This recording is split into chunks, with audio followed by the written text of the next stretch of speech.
네, 안녕하세요. 저는 교육과정 문해력에 대해서 설명을 드리게 될 교육과정팀 부팀장 김혜진입니다. 이 교육과정 문해력이라는 것은 선생님들이 과정 중심 평가를 할 때 꼭 갖추셔야 될 기본적인 조건이라고 볼 수 있습니다.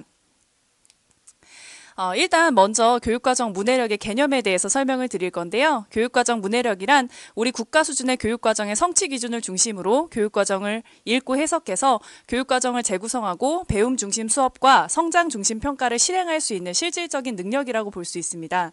근데 여기서 배움 중심 수업이라는 것과 과정 중심 평가라는 것을 선생님들이 개념을 많이 접하셨겠지만 구체적으로 어떤 의미를 가지고 있는지는 자세하게 모르실 수도 있기 때문에 뒷부분에서 조금 더 자세하게 개념에 대해서 설명을 드리도록 하겠습니다.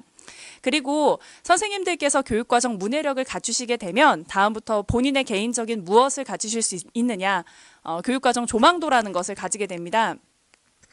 이 교육과정 조망도는 교육과정 문서에 대해서 본인의 개인적인 지식과 이해를 바탕으로 형성된 교육과정에 대해서 선생님들이 한눈에 파악하실 수 있는 얼개에 해당됩니다. 이 교육과정 조망도를 바탕으로 이제부터 선생님들은 배움 중심 수업이 무엇인지 그리고 과정 중심 평가를 어떻게 실현할 수 있을지 저와 함께 살펴보실 수 있게 될 겁니다.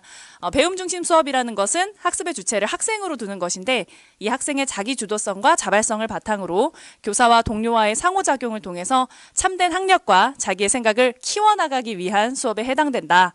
그리고 이 배움 중심 수업을 바탕으로 한 성장 중심 평가는 학생의 배움과 성장에 초점을 맞추고 과정 중심의 다양한 평가를 통해 참된 학력을 기르는 평가에 해당된다. 이렇게 설명을 드릴 수 있을 것 같습니다. 이 교육과정 문해력 같은 경우에는 크게 세 가지의 측면으로 분류를 해볼 수가 있는데요. 첫 번째로는 가장 커다란 차원에서의 교육과정 설계 측면의 교육과정 문해력에 대해서 설명을 드리도록 하겠습니다. 저희가 2015 개정교육과정을 기반으로 지금 평가 중심의 수업 디자인을 새로 실현을 하고 있잖아요. 거기에서 가장 큰 개념이 바로 교육과정 설계 측면에서의 교육과정 문해력이라고 볼 수 있습니다. 선생님들이 교육부 사이트에 들어가시거나 아니면 에듀넷 티클리어에 들어가시게 되면 2015 개정교육과정의 총론을 한번 살펴보실 수 있을 텐데요. 아마 지금 사이트에 들어가 보시면 4월 18일자로 새로 업데이트된 총론의 해석본을 보실 수 있을 겁니다. 저희가 중시하는 과정 중심 평가라는 것은 바로 이 교육과정 총론에서 이야기하고 있는 성취 기준과 선생님들께서 실질적으로 수업에 임하시게 되면 그 성취 기준과 수업 간의 관계가 어떻게 이루어질 수 있을까를 이해하는 것이 바로 교육과정 설계 측면의 교육과정 문해력이라고 볼 수 있습니다. 조금 더 자세하게 말씀드리면 여러 개의 성취 기준 중에서 가장 중요한 부분만을 추출하여 이것을 실질적으로 수업에서 어떻게 구현할 수 있고 성취 기준을 구현할 수 있는 가장 효과적인 활동이 무엇인지를 선정하고 조직하는 능력을 갖추시게 되는 것을 교육과정 설계 측면의 교육과정 문해력이라고 볼 수 있는 것입니다. 2단계의 교육과정 문해력이 끝나게 되면 저희는 두 번째 단계로 가장 현실적이고 실질적인 형태죠. 수업 측면의 교육과정 문해력을 실시를 하게 됩니다. 이게 아마 오늘 선생님들께서 가장 궁금해하시는 내용이실 수도 있고 실질적으로 우리가 여러 개의 성취 기준을 전부 다 수업 안에서 구현하기가 어렵기 때문에 어떤 성취 기준을 골라야 될까 고민도 많이 하시게 될 텐데요. 실제 수업에서 가장 필요한 교육과정 문해력이라고 볼 수 있습니다. 여기에서 가장 중요한 것은 저희가 지금 교육과정, 수업, 평가, 기록의 일체화라는 내용을 바탕으로 이 영상을 만들고 있는데 가장 중요하고 가장 포인트가 되는 것이 사실은 평가예요. 그래서 성취 기준 안에서 우리가 평가해야 하는 평가 요소가 무엇인지를 분석하는 과정이 이 과정에서 가장 필요한 문해력이라고 볼 수 있고요. 그리고 여러 개의 성취 기준 중에서 학생들에게 가장 실질적으로 필요하다라고 생각되는 성취 기준을 우리가 어떻게 구현할 수 있는지, 그걸 구현할 수 있는 수업을 어떻게 디자인할 수 있는지 그런 능력들이 수업에 꼭 필수적으로 필요하게 됩니다.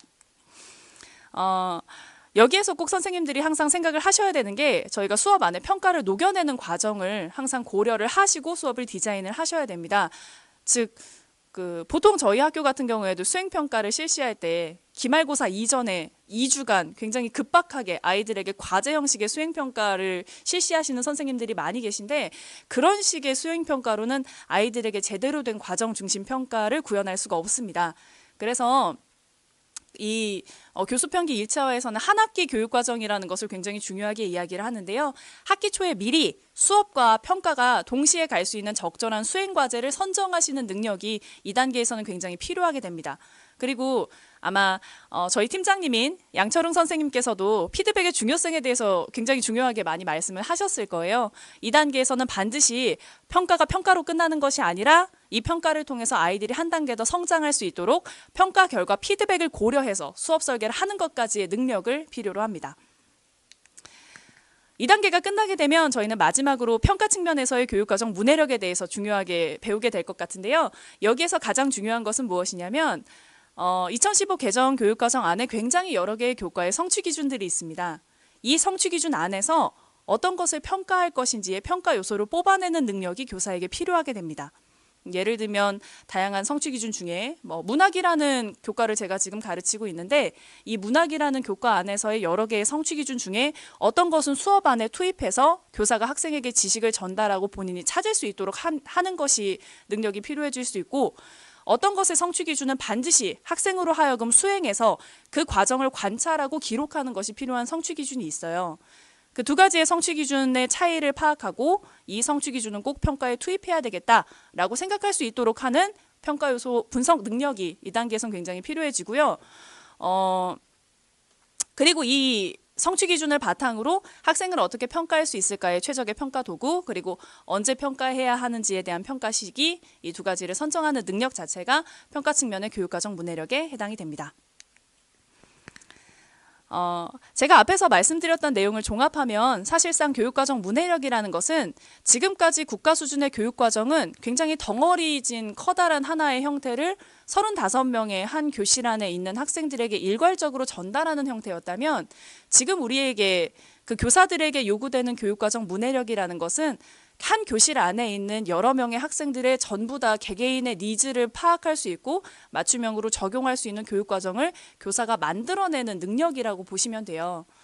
조금 더 간단하게 설명을 드리면 국가 수준의 교육과정을 교사의 전문적인 성취기준 분석 능력에 따라서 학급 단위의 교육과정으로 쪼개서 적용할 수 있는 능력, 그런 것들을 학생 맞춤형 적용의 교육과정의 상용 능력이다, 이렇게 정의를 내릴 수가 있을 것 같습니다.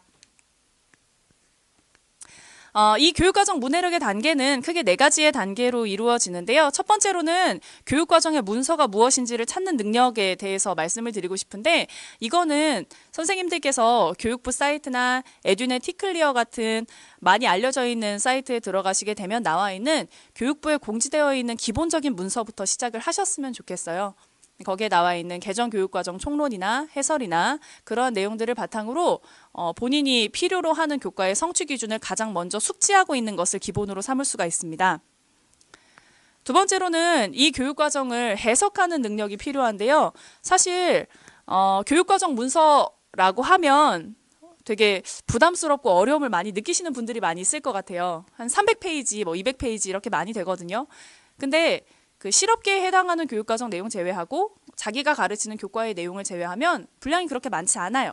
그래서 한 번씩은 쭉 읽어보면서 이 교육과정 안에서 필요로 하는 핵심 역량이 무엇이며 그 핵심 역량을 내 교과에서는 어떻게 실현할 수 있을까를 한 번쯤 읽어보고 스터디를 해보고 해석해보는 과정이 두 번째 단계입니다. 교육과정 읽고 해석하기 단계에 해당됩니다. 그리고 이 단계가 끝나게 되면 저희는 교육과정 조망도, 근데 이 교육과정 조망도는 개인마다 전부 다 다르게 들어갈 수가 있어요. 그래서 이 교사의 조망도가 다르고 저 교사의 조망도가 다르기 때문에 나만의 조망도를 가지기 위해서는 교육과정을 많이 읽어보고 성취 기준을 해석해보는 단계가 꼭 필요하다, 이렇게 말씀을 드릴 수 있고요. 이 단계까지 끝나면 본인이 생각하시는 수업 안에 나름의 디자인으로 구현을 하셔서 배움 중심 수업을 실천하면서 그 과정에서 이루어지는 학생들의 평가를 의미 있게 기록하는 단계까지 선생님들께서 아마 도달하실 수 있을 거라고 생각이 됩니다. 지금 말씀드린 단계가 간단하게 말씀드릴 수 있는 교육과정 문해력에 대한 설명이었습니다. 감사합니다.